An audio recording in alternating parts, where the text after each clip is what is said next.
Sir সৰকাৰেৰ একদম ভান্ডা ফুটাই দিলে স্যাৰ বিজেপি এমএলএ সৰকাৰেৰ ভান্ডা স্যাৰ সব ফুটাই দিলে ৰেভিনিউ ডিপাৰ্টমেন্ট জেজেএম আমাৰ জন্ত্ৰ মল্লবোৰে এনে হাল্লা কৰি থাকে তেওঁ ডিপাৰ্টমেণ্টে যে একো কাম নকৰিলে ফুটাই দিলে ভান্ডা ফুটাই দিলে স্যাৰ এই সদস্যগৰাকীয়ে য'তে ত'তে কথা কয় স্যাৰ সৰকাৰেতো পদত্যাগ কৰিব লাগে তেখেতৰ বক্তব্যৰ পাছত এই পিং পং গৰাকীক স্যাৰ বহি স্যাৰ থাকিব তেখেতৰ বক্তব্যৰ পাছত চৰকাৰে পদত্যাগ কৰিব পিং লাগে পং গৰাকীক বহি থাকিব দিয়ক মেজ ডাঙৰীয়া স্যাৰ এই গৰাকীক বহি থাকিব বিষয়টো আনিছে মানে আৰক্ষী চকী বহি থাকিব দিব স্যাৰ কিন্তু আপুনি এনে জেনেৰেলাইজ কৰি থৈ গৈছে স্যাৰ কিয় মানে মোক কম অকল আৰক্ষী চকীয়ে স্যাৰ সৰকাৰ গোটে নাঙত হৈ গ'ল স্যাৰ কিয় আছিলে কম একো কামেই কৰা নাই স্যাৰ ঠিক চাওক আপুনি নিজে বকু ছয় গাঁও স্যাৰ গুৱাহাটীৰ পৰা কেই কিলোমিটাৰ আপুনি বহক ইয়াতে যদি স্যাৰ একো কাম কৰা নাই আপুনি প্লিজ এই সৰকাৰ বিফল স্যাৰ মোৰ মতে পদত্যাগ কৰিব লাগে স্যার আপুনি বহক ঠিক আছে স্যার এই বহাই দিয়ক স্যার আপনার ধন্যবাদ আপনার স্যার স্যার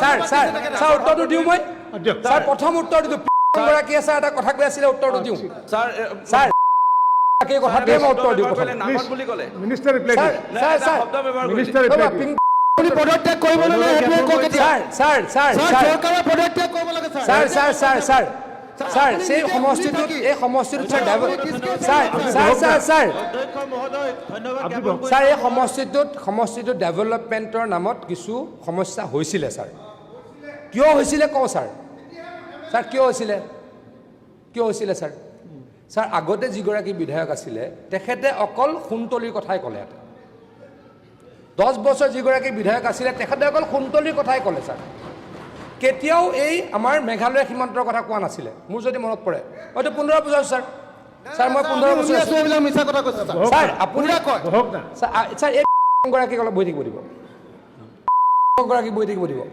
স্যাৰ বেলেগৰো জপিয়াই দিয়ে আছিল নেকি স্যার আগতে আছিলে স্যার আমি আগতে মানুহ হ'লো তেওঁ হৈ আছে স্যার ঠিক ঠিক স্যার আমিবিলাক আগতে মানুহ হ'লো তেওঁ এতিয়া আছে স্যার ঠিক ঠিক আছে আমিবিলাক আগতে হ'লো স্যার স্যার স্যার এইটো চাগে স্যার স্যার আপুনি চৰকাৰী মানুহে ক'লে মানে কথাটো নুশুনে যেন লাগিছে স্যাৰ এইটো স্যাৰ ক'ব পাৰি নে নোৱাৰি পাৰি পাৰি পাৰি আপুনি কিয় উঠি আছে স্যাৰ সেইটো ক'ব পাৰি নে নোৱাৰি স্যাৰ পাৰি পাৰি পাৰি স্যাৰ সেইটো ক'ব পাৰি নে নোৱাৰি স্যাৰ সত্যটো পাৰে ঠিক আপুনি সঁচাটো পাৰে, সঁচাটো। আপুনি অবজেকশ্যন কৰক স্যাৰ এইটো অধ্যক্ষ নিৰপেক্ষ হ'ব লাগে আপুনি কওক কিন্তু মোক মই appeal কোৱাৰ কৰক। আগতে আপুনি ক'ব লাগে স্যাৰ মোক কিন্তু এপিল কৰক আপুনি মই কোৱাৰ আগতে আপুনি ক'ব আপুনি লাগে মোক স্যাৰ এপিল কৰা নাই এতিয়া আপুনি এপিল বাহক, কৰিছে বাহক। মই কোৱাৰ আগতে আপুনি ক'ব লাগে এইটো কথা নহয় নহয় আপুনি মোক এপিল তেখেতে কৰিব যিটো লাগিব কথা কৈছে মই এইটো সমস্যাটোৰ uncivilized, সমাধান বিচাৰিছিলোঁ। মই মন্ত্ৰীৰ আপোনাৰ যোগ্য নোহোৱা আৰু মানে চিভিলাইজ চিটিজেন হোৱাই নাই তেখেতে তেনেকুৱা ধৰণৰ কথা কৈছে হ'ব। আজিকালি এনেকুৱা কথা ক'লে লগে লগে সমাজৰ পৰাই চাই খেদি দিয়ে আপুনি বহক। কোৰ্টত কেছ হয় ছাৰ আপুনি কোৰ্টত বহক। কেছ হয় ছাৰ চিভিলাইজৰ কথা কয় আপুনি বহক। আনচিভিলাইজ কথা কৈছে ছাৰ আপুনি বহক ছাৰ আনচিভিলাইজ কথা কৈছে সেইটো উঠাই ল'ব লাগে ছাৰ প্ৰচিডিঙৰ আৰু পৰা তেখেতৰ ওপৰত একশ্যন হ'ব লাগে ছাৰ এক মিনিট বহক। ঠিকে কৈছে এক মিনিট এক স্যার, এক স্যার, স্যার। এক মানুহ হৈছে স্যার এক মিনিট চিভিলাইজেশ্যন ইভলিউশ্যন এইটোৱে স্যাৰ আপুনি বহক না আপুনি কি ভুল চিনিয়ৰ কথা ক'লো মই আৰু কুৰ্মী ডাঙৰীয়া আপুনি কি বহুত কথা চিনিয়ৰ মেম্বাৰ হয় আপুনি বহুত চিনিয়ৰ মেম্বাৰ হয় নাই নাই আপুনি বহুত চিনিয়ৰ মেম্বাৰ হয় আপোনাৰ মুখত তেনেকুৱা কথা ক'ব নাপায় মানে খুজি যে কিল খায় এই খুজি কিল খাই আমি কথাষাৰ জানো নহয় তেখেতে মেছেজ কৈ আছিলে মন্ত্ৰী ডাঙৰীয়াই ৰিপ্লাই দিব বিচাৰিছে আপুনি কিয় মাজতে উঠি দিয়ে খুজি কিল খাব ঠিক আছে নাপায়। আপুনি কিবা এটা ক'ব এতিয়া মই এটা কথা কিন্তু তেখেতেতো এক মিনিট, এনেকুৱা এক শব্দ মিনিট, ব্যৱহাৰ কৰিব এক পাৰে মিনিট। নেকি ছাৰ মই কথাখিনি শেষ হোৱা প্ৰথমতে নাই সেইটো শব্দ উঠাই ল'ব আপুনি ছাৰ। বহক। পিং-পংটো ভাল আপুনি শব্দ। বহক। কিয় মোৰ কথাখিনি নোৱাৰিব? শেষ হোৱা নাই গতিকে খুজি কিল খোৱা কথাটোহে মই ক'লোঁ এতিয়া মই শব্দটো প্ৰচিডিঙৰ পৰা এক্সপ্লেইন কৰিলোঁ হ'ব স্যাৰ ফিনিষ্টা হ'ব স্যাৰ লাজ পোৱা নাই স্যাৰ মানুহ হৈছে স্যাৰ আৰু স্যাৰ মানুহ পৰা হৈছে ঠিক তেখেতে স্যাৰ পঢ়া শুনা বেছিকৈ কৰে কাৰণে বেছি জানে ঠিক আছে তেখেতে স্বয়ম্ভু পঢ়া শুনা কৰা মানুহ স্যাৰ তেখেত স্বয়ম্ভু পঢ়া শুনা কৰা মানুহ ঠিক আছে। স্যাৰ মানুহৰ আগৰ পৰিৱেশটো আছিল স্যাৰ ক'বলৈ কিয় বেয়া পাব আমি লাগে লাম্পি সন্দৰ্ভত স্যাৰ মানুহৰ আগৰটো তেখেতে বেছি পঢ়া শুনাৰ কাৰণে পাহৰি গ'ল স্যাৰ স্যাৰ বেছি পঢ়া শুনা কৰাৰ কাৰণে পাহৰি গ'ল প্লিজ মানুহৰ স্যাৰ আজিৰ পৰা কোটি কোটি বছৰৰ আগত আমি জানো তেখেতে পাহৰি গ'ল স্যাৰ মই কি বেয়া কথা ক'লোঁ স্যাৰ আমি জানো তথাপি আপুনি এক্সপাণ্ড কৰিছে মই একো আপত্তি কৰা নাই স্যাৰ মই লাজ কিয় পাম স্যাৰ কাৰণ আমি আমি হয় তেওঁ মই আগতে মানুহ হ'লোঁ তেওঁ এতিয়াহে হৈছে স্যাৰ স্যাৰ। এক্সপাণ্ড কৰিলে স্যাৰ ক'লোঁ নহয় ছাৰ এক্সপাণ্ড কৰাৰ পিছত আকৌ ক'লে ছাৰ সেই শব্দটো নহয় নহয় নহয় ছাৰ এক্সপাণ্ড কৰাৰ পিছত আকৌ ক'ব পাৰে নাই পাৰে ছাৰ আকৌ এবাৰ কৈছোঁ। ছাৰ একচন লওক, তেওঁক এক্সপেল কৰক ছাৰ। সময়বিলাক এনে ছাৰ তেওঁক এক্সপেল কৰক। আৰু ক'ব আমি এক্সপাৰ্ট নাই নাই নাই ছাৰ তেওঁক ছাৰ তেওঁক এক্সপেল কৰক। নাই নাই নাই নাই নাই নাই নাই মুখ্যমন্ত্ৰী মহোদয়ৰ নেতৃত্বত আমি সেই শব্দটো ভাৰতীয় এক্সপাৰ্ট জনতা পাৰ্টি কৰিছোঁ। এতিয়া চৰকাৰ চলি আছে। প্লিজ ছাৰ অসমত এক্সপেল কৰি দিলে। আচৰণটো তেনেকৈ আপোনালোকে প্লিজ প্লিজ তেওঁক এক্সপেল কৰক, এক্সপেল কৰক sir. Please please sir expel কৰক। প্লিজ এক্সপাণ্ড কৰাটো প্লিজ ডাঙৰীয়া মই সেই শব্দটো এক্সপাৰ্ট কৈছোঁ নহয়। আপুনি বহক না প্লিজ প্লিজ প্লিজ অখিল গগৈক এক্সপ্লেইন কৰিব লাগে। Please please please please please please আপুনি বহক বহক বহক না বহক না আপুনি প্লিজ বহক। মোৰো পূৰ্বপুৰুষ আৰম্ভ কৰক। ঠিক আছে ছাৰ। ছাৰ অঞ্চলটোত অলপ ডেভেলপমেণ্ট হৈছিলে, কাৰণ আগৰ বিধায়কে তালৈ গৈ পোৱা নাই। ৰাজু মেছ ডাঙৰীয়াক মই ধন্যবাদ জ্ঞাপন কৰিছোঁ। মোক MLA হৈ তেওঁ তাতে গৈছে, গৈ তাৰ সমস্যাখিনিৰ কথা জানিছে, বুজিছে। তেখেত নতুন বিধায়ক ছাৰ, গতিকে তেখেতে নিজৰ প্ৰশ্নটোৰ পৰা ফালৰি কাটি গৈ হ'লেও তেখেতৰ সমষ্টিৰ পিছ পৰি থকা অঞ্চলটোৰ কথা মানুহক কৈছে, মই বিধানসভাত কৈছে।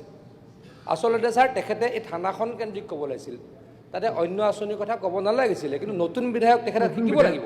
ঠিক আছে কিন্তু ছাৰ কৈছে এইটো ইম্পৰ্টেণ্ট, কিন্তু কিয় ক'বলগীয়া হ'ল তাতে ছাৰ আগতে যোৱা 10 বছৰত ছাৰ ডেভেলপমেণ্টে চাফাৰ কৰিছে। তাৰ বিধায়কগৰাকীয়ে ছাৰ অকল সোণতলিৰ কথাই কয়, কেতিয়াও ছাৰ এইফালৰ কথা শুনি নাপালোঁ। ছাৰ যি কি নহওক, মই তেখেতৰ উত্তৰটো মই লিখিতভাৱে আহিছে, মই পঢ়ি দিছোঁ। সন্মানীয় অধ্যক্ষ ডাঙৰীয়া, ওপৰত উল্লেখিত বিষয়ৰ প্ৰসংগত মাননীয় বিধায়ক ৰাজু মেছ ডাঙৰীয়াই বিধি 301ৰ অধীনত উত্থাপন কৰা জাননীৰ সন্দৰ্ভত কামৰূপ জিলাৰ জ্যেষ্ঠ আৰক্ষী অধীক্ষক মহোদয়ে তেওঁৰ পত্ৰযোগে পত্ৰ প্ৰেৰণ কৰে আৰু প্ৰেৰণ কৰা তথ্যৰ ভিত্তিত প্ৰয়োজনীয় তথ্য তলত দাখিল কৰা হ'ল। মই ৰিটেন পঢ়ি দিছোঁ।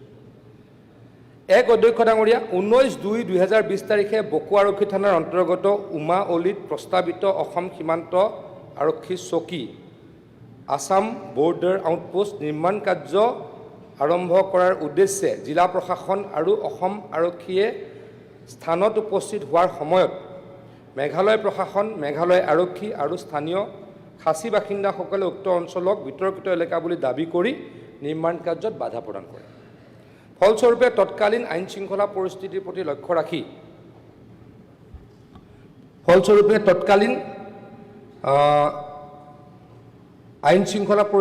লক্ষ্য ৰাখি প্ৰস্তাৱিত নিৰ্মাণ কাৰ্য আৰম্ভ কৰা সম্ভৱ নহ'ল। ইয়াৰ পিছত মেঘালয় আৰক্ষীয়ে অসমৰ দাবীকৃত এলেকাৰ অন্তৰ্গত উমাৱলী প্ৰেছবিটেৰিয়ান LP বিদ্যালয়ত এটা শিবিৰ স্থাপন কৰে আৰু পৰৱৰ্তী সময়ত তাত এটা সীমান্তৰ আৰক্ষী চকী স্থাপন কৰে।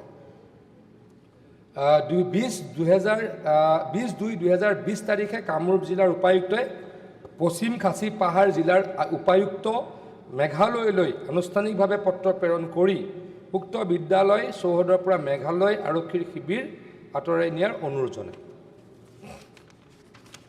পৰৱৰ্তী সময়ত কামৰূপ জিলাৰ অধীক্ষকে 21/2/2020, 24/2/2020, 1/3/2020 আৰু 5/3/2020 তাৰিখে দাখিল কৰা প্ৰতিবেদনসমূহত উক্ত স্থানত মেঘালয় আৰক্ষী আৰু সীমান্ত চকী অব্যাহত উপস্থিতিৰ বিষয়ে উল্লেখ কৰে।